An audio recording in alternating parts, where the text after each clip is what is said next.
It's not looking good.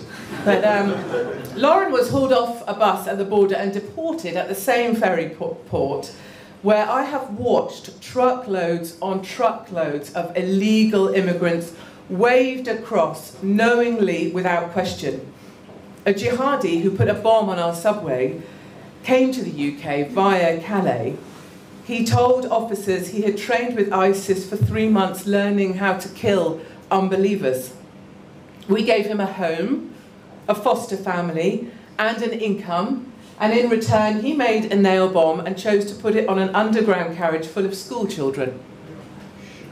You know, I do wonder about these returning jihadis, don't you? Yeah. They were supposed to go over and blow themselves up, and they failed. So actually, not really a returning jihadi, are you? Just a shit one.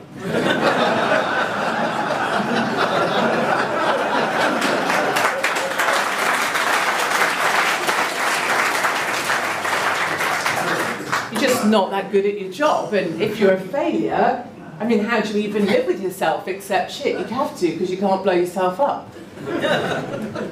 I spent 48 hours in the jungle at the migrant camp in Calais, and it's a place that is softly and quietly rebuilding as we speak. You know all those tents that were left behind at the Reading Festival by the do-gooders on the left? Guess where they were sent? Calais.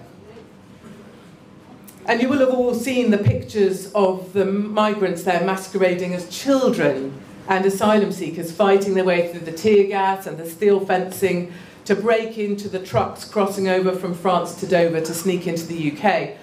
During my time there, my photographer, a lovely guy, was lynched. His camera was stolen, his wallet taken, I had my arm dislocated, and they came for us with steel bars. We were put in the back of a van and taken out of the camp to safety. So I went back in the next day. I was told to cover up by the lefty charity workers there, the do-gooders, you know the types, Lily Allen and her kind of crew. They told me to cover up my shoulders because I was offensive to Muslim men. So I stripped off. And they didn't like my tiny tits much better either. Sadly, I met a lady with a little boy, and I was trying to find this quieter story. I genuinely went there to tell the truth of the camp. Real women with real problems. And so her little boy, you know, was the first child I'd seen in camp. And she was out on the road one night with the little child, wrapped up all warm. And this little boy and her were trying to get on a truck to make it to the UK. There is a sad story to the camp at Calais. And she invited me to her little caravan place where she lived. And it turned out, you know, that her little boy was in fact a little girl. And at night time by the road, she dressed him as a little boy so that the migrant men wouldn't come and try and take her daughter from her.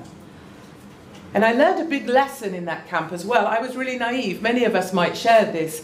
Migrants don't come for a new life, new hope, and leave everything behind. They bring everything with them, all their old conflicts from back home. And my Swedish friends will know this well. The Eritreans hate the Somalis, who hate the Afghanis, who still don't speak to the Libyans. And they're all still fighting, and they bring all those conflicts with them to our doors. And these are the truths we need to be talking about. We need to be talking about the alternative views that need to be heard. And finding voice for those who feel that they have none is at the core of everything I now do. It's the reason I spend so much time on the road, holding up a mirror to the small things in life, to challenge the narrative that we are fed. And whether that's from Palestinian refugee camps, where I was earlier this year, which are actually really nice housing estates, all fully maintained, electricity, water, really nice homes, but they like to call them refugee camps because of the status it confers, of a people aggrieved, a people without a home. Or spending time in the Jihadi capital of Europe, in Belgium, where the mayor there told me she didn't report the man who went on to commit the Bataclan terror attacks in Paris, even though she was given his name and address, because it wasn't her job.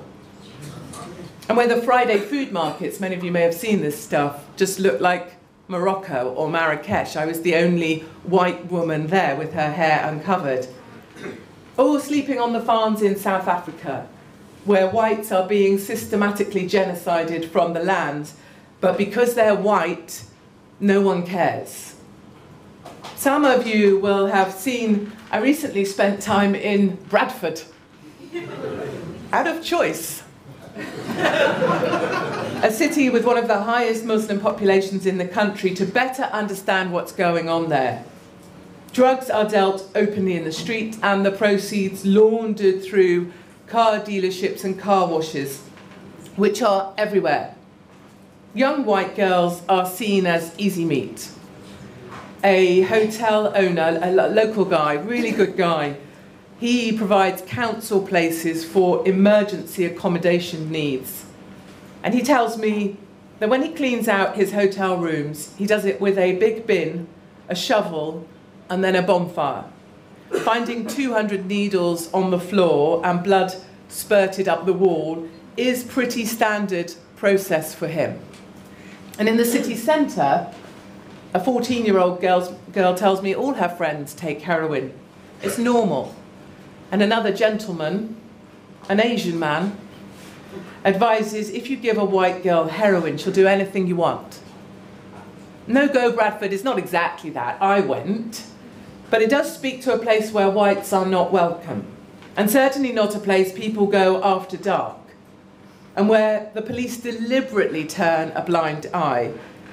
Bradford police are happy issuing parking tickets and fines to speeding offenders in the polite, white parts of Bradford. Meanwhile, in the no-go zones, there are drugs, fast cars, and young white girls being trafficked for pleasure, all operating with complete impunity. We know the UK is in trouble.